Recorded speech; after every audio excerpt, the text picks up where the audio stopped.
Well, it's a very good morning from him, and of course, it's a very good morning from me. Welcome to my mortgage live stream. Welcome to this very, very wet mid-November day. It's chucking down out there, and I heard that the jet stream's kind of like kicking up the warm air from Spain. So we're getting all these storms and clouds from the Atlantic, plus the warm air. So it's pretty mild out there. In fact, the crocuses are even spouting up from the pots. They shouldn't be doing that till February next year. But anyway, hope you're well. Hope you're looking forward to the rest of the year. Still way to go, of course. Early November. Budget coming up. Lots of things happening in the sector. Interest rates on hold, but you know the main thoughts are coming down. We hope as well. So let's crack on with our session today. And hope you're well. Hope you're good and enjoying life and all that life throws at you as well. We've got a couple of sessions for you today. One on the Renters' Rights Act, which I just wanted to give you an idea about how it works, mainly for your CeMAP, but also for your understanding of that marketplace. And then I've got a really good sales technique to share with you, which you can use on WhatsApp or on text or on email, because so much selling and advising is done by those means. So coming on to that a little bit later for you. So other than that, let's get on to our first session today, which is all about the Renters' Rights Act, which, of course, if you haven't heard of this, you've been living under a rock, haven't you? And it's all part of the latest legislation that our Labour government's bringing in. So let's pop over to the whiteboard, shall we? Because I want to. I've pre-prepared this one, as you can see, the Renters' Rights Act 2025. It's going to kick in next year, so it is actually a law now, and there's a few bits to finish off, of course, as these politicians do. But as a mortgage advisor, mortgage broker, buy-to-let mortgage advisor, whatever you are, you need to be up to speed with this because it's going to affect how the lenders underwrite buy-to-let applications. It will do, and it's already starting to do that. But also you need to have an understanding of how the Act puts onus and restrictions on landlords. And you need to understand your market, because the casual landlord is probably all but gone now, because this Act puts extra requirements on landlords, which means that the person with one or two properties might not be bothered anymore. They might just be selling up and moving on. So it's professional landlords who are going to dominate the landscape. And if they're not your clients yet, they should be, because they're the ones who want the mortgages. Anyway, let's get into what's going on here. Now, over the years, of course, and we'll keep politics out of this because we should, over the years, the seesaw of landlord and tenant has been rocking and rolling over the years. Back in the 1950s and 60s, the tenant was tiny, the landlord was strong, until rent acts came in, and that kind of balanced the seesaw. So we've always had this landlord tenant kind of who's winning, who's losing kind of thing. And what they're trying to do with the Renters' Rights Act is give renters more rights. Hence it's called Renters' Rights Act. So the pendulum's swinging a bit more as well, which, is a good thing, because so many people rent, and it's good to have a stable stock of rented property with certain rules that govern it. So what are the rules? Let's just take you through about 9 or 10 of these, and we'll chat them through. First of all, when it comes to the property itself that's been rented, there's a few rules coming in about the property itself. First of all, they're going to bring in some rules about making the property much more secure, safe, energy efficient, more habitable as well. So I'll just draw a little sort of a padlock there to give you the fact that it's much more secure than it has been. A little padlock there. So healthier to live there, habitable, all the things that a decent property should be in the 21st century. My son Lewis, he rents a place, and they had a rat come joining them the other week, and obviously the landlord helped out by getting rid of the rat with a rat chaser. But little things like that, it's how the windows are looking, it's all about efficiency, all those things are coming in as well. Also, I'm going to draw a little picture here, see if you can recognise what this picture is. I'm sure you probably recognise this already, don't you? Little cat. Not a very cool one, but it'll do.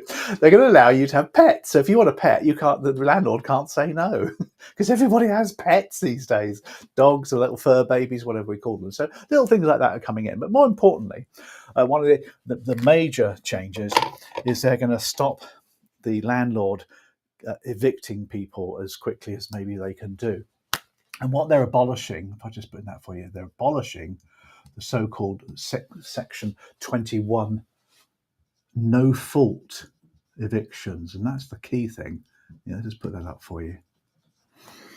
Now, this means that they can evict anybody for any reason at any time, which, you know, is not right, really, at the end of the day. In the continent, you have much more security of tenure, and this abolishment of this particular Section 21 is going to bring that in as well. They can obviously evict people, but it has to be for legal reasons. And the legal reasons could be, for example, antisocial behaviour. It could be arrears, of course, of the rent, although they've got to wait quite a while before they can actually do that. It could be they want to sell the property and live in it themselves, the landlord. So there are reasons for doing that. As a result of this one, it's also going to abolish fixed term contracts. So it's the end of the fixed term, if you like. What's happening now is that tenants are going to be given a rolling periodic tenancy. So let's put that in there for you, and I'll explain what that is. A rolling periodic tenancy, let's squeeze that in for you. There you go. Is the new kind of contract. The old short-hold tenancy is going out now, and obviously you need to look at the law and how this works. But effectively, what's happening is that tenants are now on a 2 months notice. So if they want to leave, they just need to give 2 months notice, which is great for the tenant, not so good for the landlord. So they'll need to think twice about how they're going to do that. But the end of the fixed term tenancy is coming to an end. But effectively, you know, they can give notice, landlords, in the first year. Very difficult to do so. There's nil. So there is a year's kind of guarantee they're going to get. And then after that, they have to give up to 4 months notice. And there's different rules for that. So the landlord needs to be prepared to hold on to that tenant for longer, and obviously evict them for legal reasons. And that, in my book, is a jolly good thing. So that's a few changes there on the tenancy itself. Now, the other thing is that rents that you're charging are going to be not controlled by the government, because that's almost impossible. But the rents themselves that they charge can only be changed once a year. So one year increase is allowed. And then they can be challenged. That's the other thing about the rents. So the landlord just can't put the rent up whenever they want to. And the other thing, which I'm glad of, is they're getting rid of this offers over. You know, when the property's up for rent, there you go, and there's so many people want to rent it, the landlord takes offers over £1,200 per calendar month, which is awful. It's like gazumping all mixed in together, isn't it? And what you end up doing is, because there's so many tenants, they offer more money per month, and the landlord gets greedy, in my opinion. Well, that's going, which is, you know, good. They're not allowed to do that. And if the rent goes up too much, the tenant can disagree with that and can go to various tribunals to get that sorted as well. So it's not controlling the rents, because the government aren't doing that, but they're getting to that stage where they're going to. They can still increase rent, of course, but then the tenant can argue the case if they wish to do so. That's important. Also, you've got at the local authorities, you're going to have to register now in kind of a national database, national database of landlords. The local authority are going to be looking at this, but the national database, of course, will be online. And landlords will have to register with the national database, and you'll be able to check the landlord online. So, you know, if you've seen a property in Dagmar Road, for example, across the road, number 26 is for rent, you'll be able to go on there, key in the details, and it'll give you the landlord and maybe a bit of background about how the landlord does, you know, which is a great thing. So it gives tenants more control or more information, more options, if you like.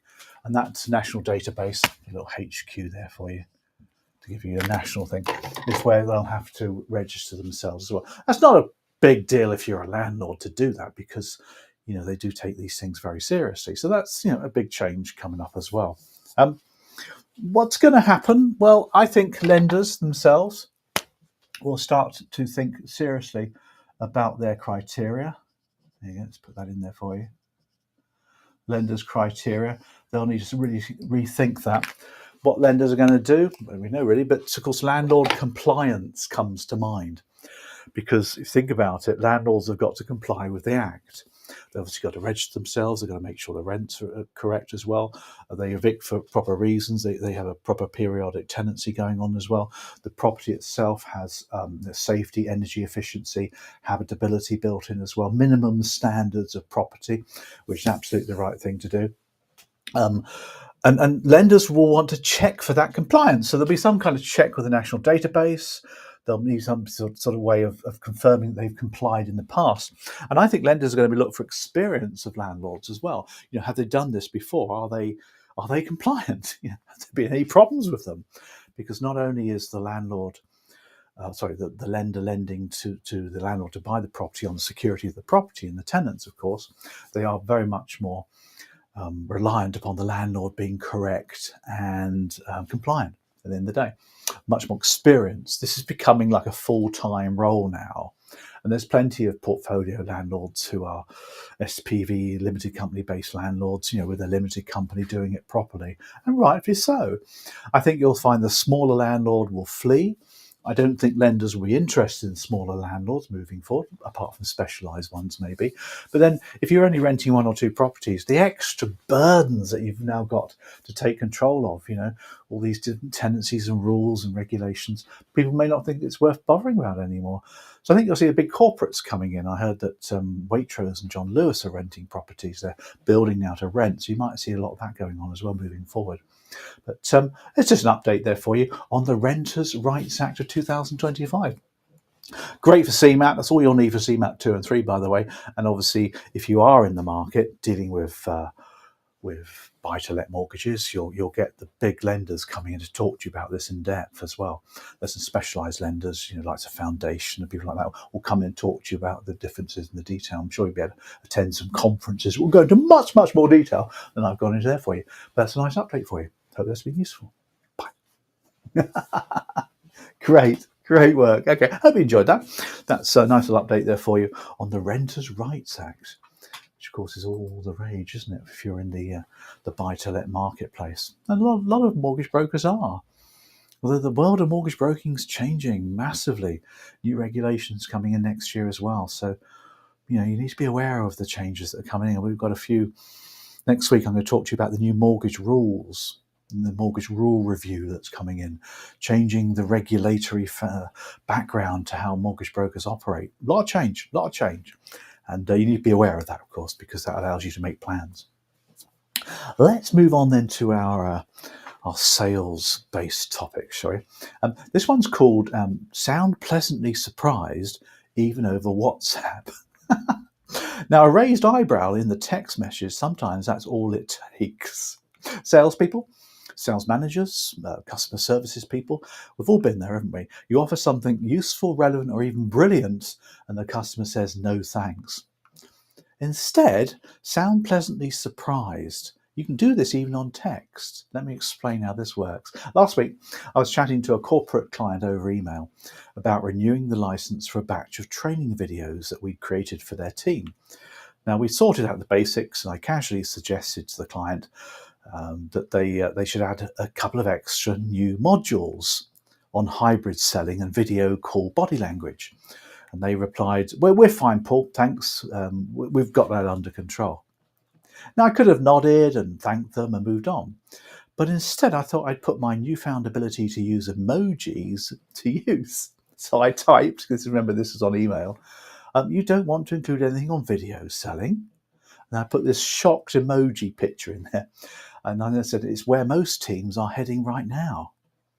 So just a touch of surprise, not pushy, not salesy, just a little gentle nudge. And the client then came back and said, actually, Paul, that might be useful. Can you send over a sample? Last Friday, we were at a posh restaurant here in Cheltenham. The waiter gave me such a raised eyebrow when I refused the pudding. It's the same principle.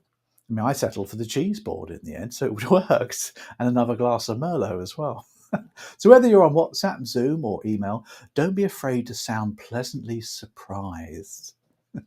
I've just learnt how to do emojis. Great fun, aren't they? I hear now that we're all using memes. What on earth are they? There you go. I know what a meme is, of course I do. It's just a bit of fun, isn't it? But, yeah, it's about sales, isn't it, at the end of the day? Lots going on, lots and lots going on. I've got a new QR code for you, actually, you might be interested in. So let's just put that up for you. There's the QR code for our Mortgage Advisor CPD program, if you're interested. But on our portal, we have this thing called the Mortgage Advisor CPD program for mortgage advisors, which gives you CPD. Obviously, that's why I called it that. It's got all the videos, all the weekly stuff we send out to you on a Sunday and a Monday night. We send you little articles, plus obviously these live streams as well. They're free, so you can just log on there and find that for you as well. And there's the QR code that will take you there if you're interested in that as well. Other than that, I'm going to wish you a fantastic day, whatever you're up to in this beautiful weather that we're having. I'm sure you're having a good time. Hope the session's been great. Next week, remember, the mortgage rule changes. I think that's going to be really important for all of us to have that as well. Other than that, I wish you a great week and I'll see you next time. Bye for now.